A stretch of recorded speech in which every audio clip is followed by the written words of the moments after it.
Hi guys, I am Roshali. Welcome to my YouTube channel.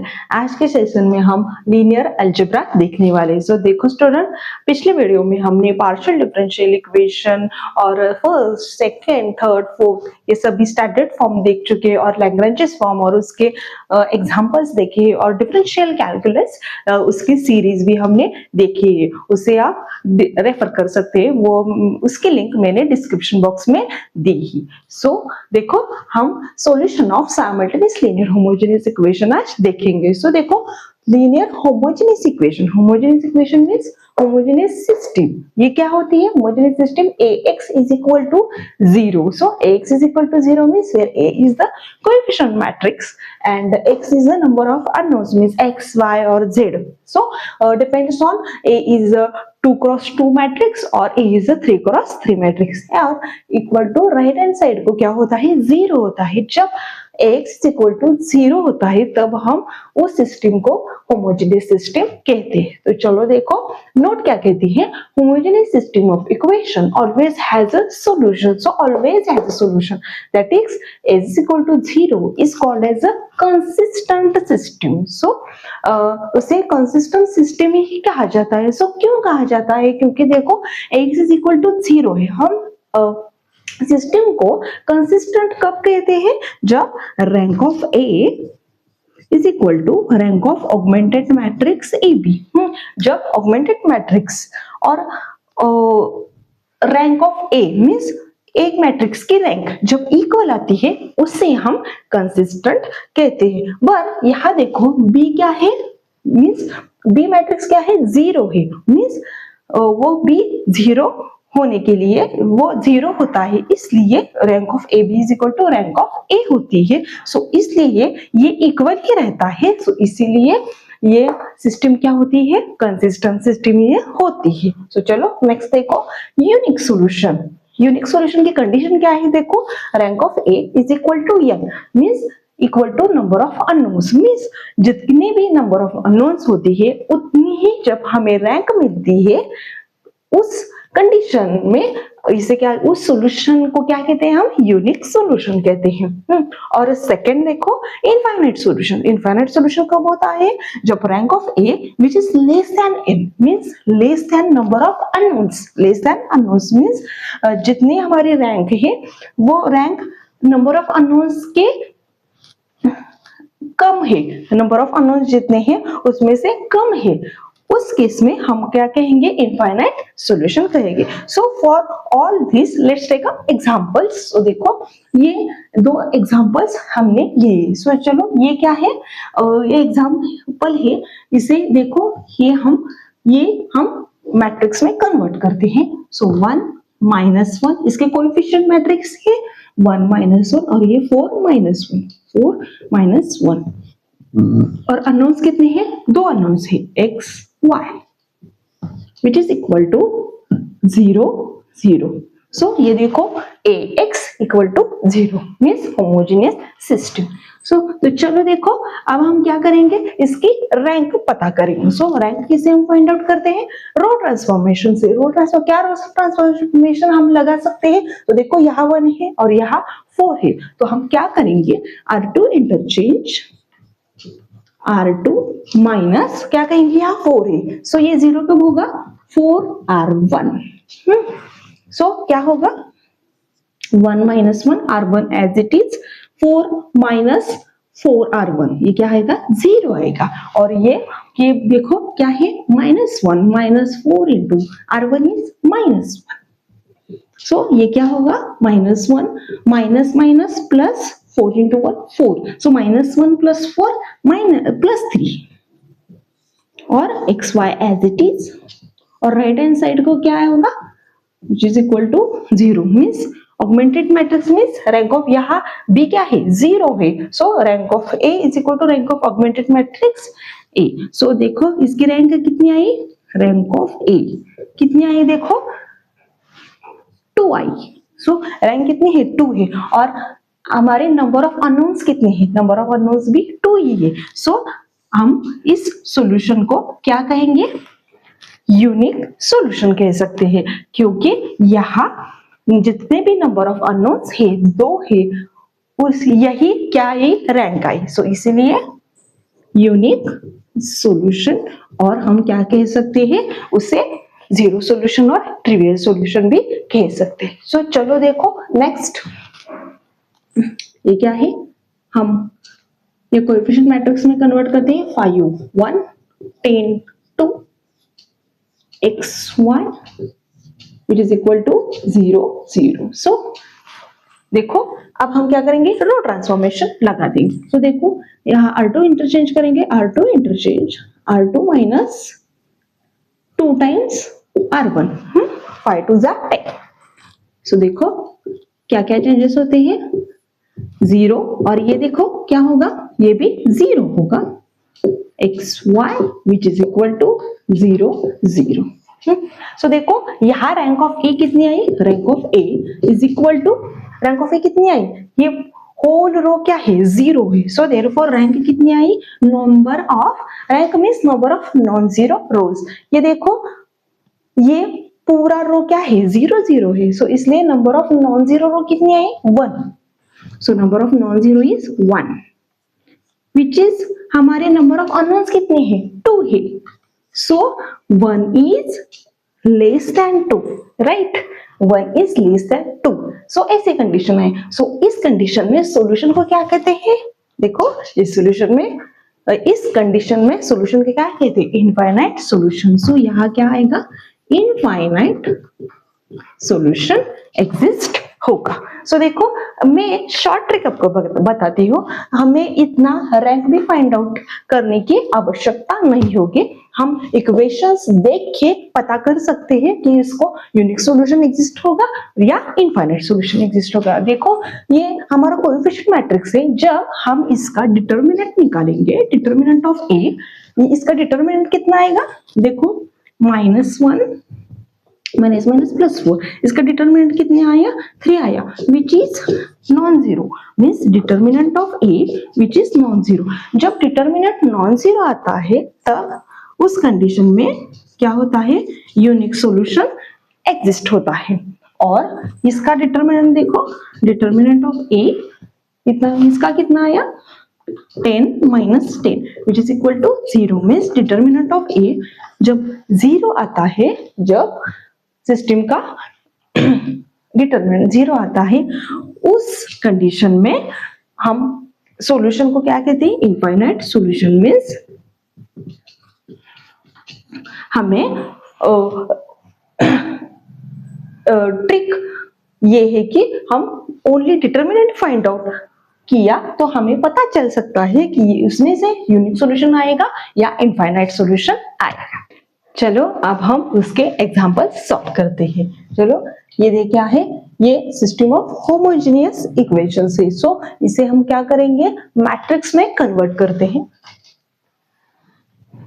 देखो इसका coefficient क्या है, 1 -1 3 -1 3, इसका 3 2 1, और इसका 1 -4 5, 1 -4 5। और यहाँ कोएफिशिएंट मैट्रिक्स ए क्या है, x1 x2 x3, number of unknowns which is equal to, right hand side में क्या है, 0 0 0। सो अब हम क्या करेंगे, इसका रो ट्रांसफॉर्मेशन करेंगे। सो देखो यहाँ 1 है, यहाँ 3 है और 1 है। हम क्या करते हैं, इस 1 का यूज करके हम इसे, ये दोनों 0 करते हैं। सो ये 0 होने के लिए हम क्या करते हैं, R2 interchange R2 minus 3 times R1, और ये क्या है, ऑलरेडी 1 ही है। सो R3 interchange R3 minus R1। सो चलो 1 -1 3, ये फर्स्ट रो तो एज इट इज रहेगा। सो चलो ये क्या होगा, 0, ये देखो R2 क्या है, 2 माइनस 3 इंटू R1 इज अ -1। तो क्या आया देखो, 2 माइनस माइनस प्लस 3 इंटू 1 3, सो 2 + 3 5, सिंपल।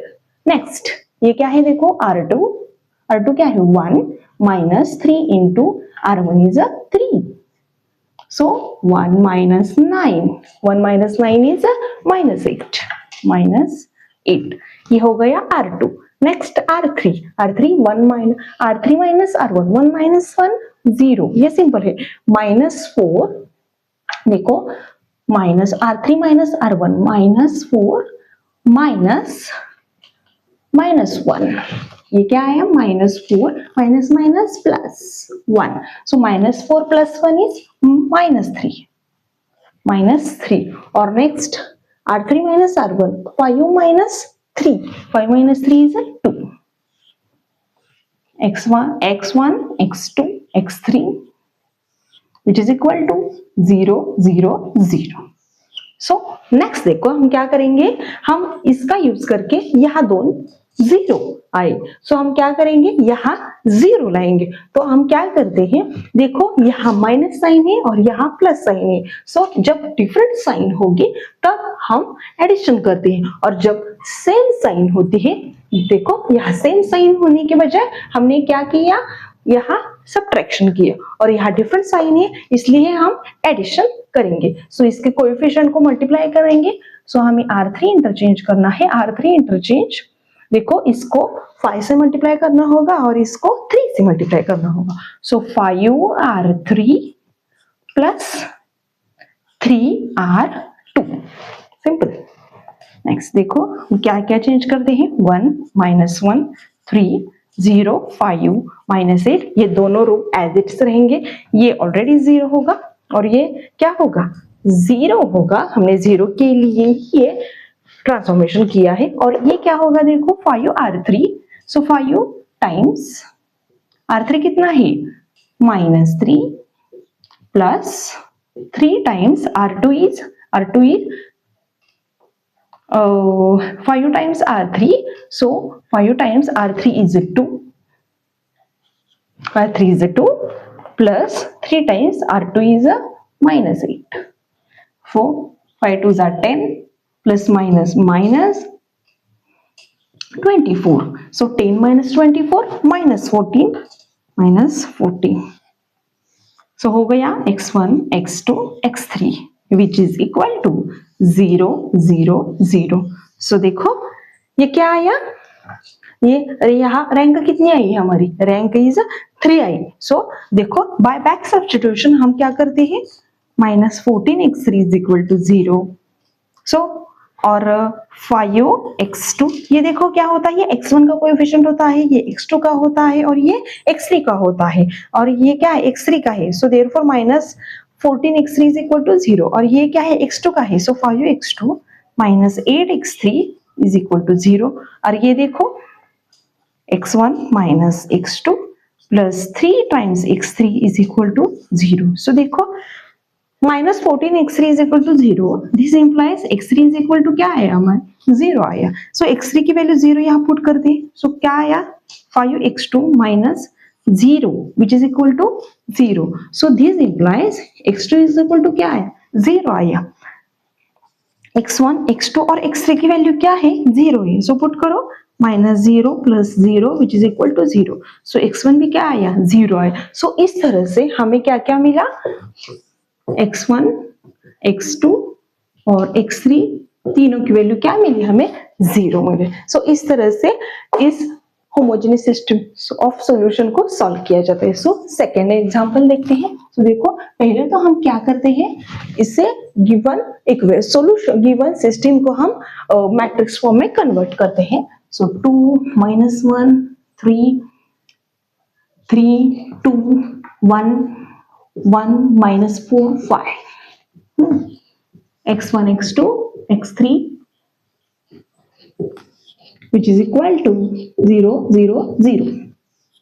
देखो पहले तो क्या है, यहाँ 2 है, बट हमें क्या होता है, हमारा A11 मीन्स फर्स्ट रो और फर्स्ट कॉलम का एलिमेंट क्या लगता है, 1 लगता है। सो इसलिए हम क्या करते हैं, ये जो R3 है ना, वो ट्रांसफॉर्म करते हैं R1 को, और R1 ट्रांसफॉर्म करते हैं R3 को पहले तो।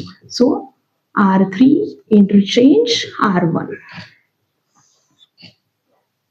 1 -4 5 3 2 1 और 2 -1 3।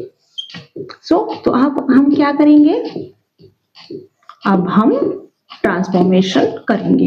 तो चलो यहाँ तो 1 है, अब हम क्या करते हैं, इसको और इसको 0 करते हैं। सोचो, चलो R2 interchange R2 minus 3 times R1 और R3 interchange R3 minus 2 times R1।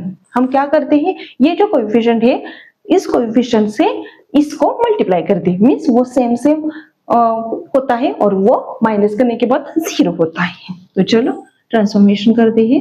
1 minus 4 5, यहाँ क्या आएगा 0, और ये R2 minus 3 times R1। R2 क्या है 2 है, R2 क्या है, ये हमें 2 है, 2 minus 3 into 2 minus 3 into R1 is a minus 4, R1 is a minus 4। तो चलो देखो minus minus plus 4 3 are 12, so 12 plus 2 14।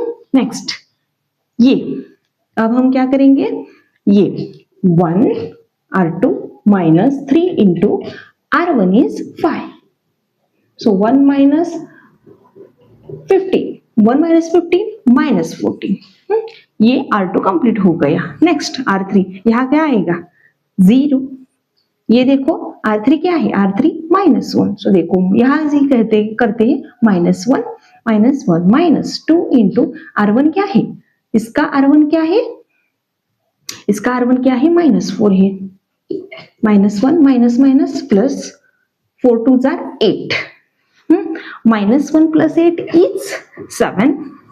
Next इसका करते हैं, यहाँ R3 क्या है 3 माइनस 2 इंटू इसका R1 क्या है 5 है, सो 3 माइनस 10, 3 माइनस 10 इज माइनस 7। सो देखो इस तरह से हमारा क्या आया, x1 x2 x3 which is equal to 0 0 0। So देखो अब हम क्या करेंगे, देखो ये क्या है -7, यहाँ 7 और यहाँ 14, यहाँ -7 यहाँ 14, तो हम क्या, ये मल्टीपल ऑफ 2 है इसके, सो देयरफॉर यहाँ 0 करने के लिए हम क्या करते हैं, R3 इंटरचेंज R3, सो 2 times R3 minus R2, right, ये 2 टाइम्स इसके 2 टाइम्स ये है, सो इसलिए 1 माइनस 4 5 0 14 माइनस 14, और ये क्या आएगा 0, इसमें से ये 0 करने के बाद 0, और ये भी क्या आएगा 0। So x1 x2 x3। देखो इस एग्जाम्पल में रैंक कितनी आई, means number of non zero rows कितनी आई 2 आई, सो इसकी रैंक कितनी होगी 2 होगी, बट इसकी रैंक कितनी है, रैंक ऑफ ए 2 है, which is less than 3। 3 कौन है, number of unknowns, 2 is less than 3, so therefore इस सिस्टम में हमारे सॉल्यूशन कैसे आएंगे, इनफाइनाइट सॉल्यूशन आएंगे। तो चलो अब हम बैक सब्स्टिट्यूशन में, पहले तो देखो यहाँ भी 14 है और यहाँ भी -14 है, सेम है, सो इसलिए हम R2 को क्या करेंगे 14 से डिवाइड करते हैं, सो R2 इंटरचेंज R2 डिवाइड 14, तो क्या आएगा देखो 1 minus 4 5 0 1 minus 1 0 0 0, x1 x2 x3 which is equal to 0 0 0। तो चलो अब बाय बैक सब्स्टिट्यूशन क्या करते हैं, देखो ये x2 और ये x3 है, so x2 minus x3 is equal to 0, so देखो x2 इक्वल टू x3, ये सेम है, सो हम क्या करते हैं, put x3 is equal to t where t is a parameter, so और x3 is equal to t but x2 is equal to x3, so therefore x3 is equal to t, so ये दोनों की value इसमें condition में put करते हैं, ये क्या आएगा x1 minus 4 x2 plus 5 x3 is equal to 0, ये दोनों की वैल्यू यहाँ पुट करते हैं, x1 minus 4 t plus 5 t is equal to 0, so x1 minus 4t plus 5t क्या आएगा plus t which is equal to 0. So x1 equal to minus T. So हमें क्या क्या मिला, x1 equal to minus T, x2 is equal to T और x3 is equal to T. So इस तरह से हमें where t is a parameter, so for every t हमें infinite number of values means number of solution मिलती है. सो इसलिए हम इस सिस्टम को इनफाइनाइट सॉल्यूशन मिलते हैं ऐसे कहते हैं. सो इस तरह से हम ये दोनों भी एग्जांपल्स होमोजेनियस सिस्टम के हैं और इस तरह से इसे सॉल्व किया जाता है. So thank you.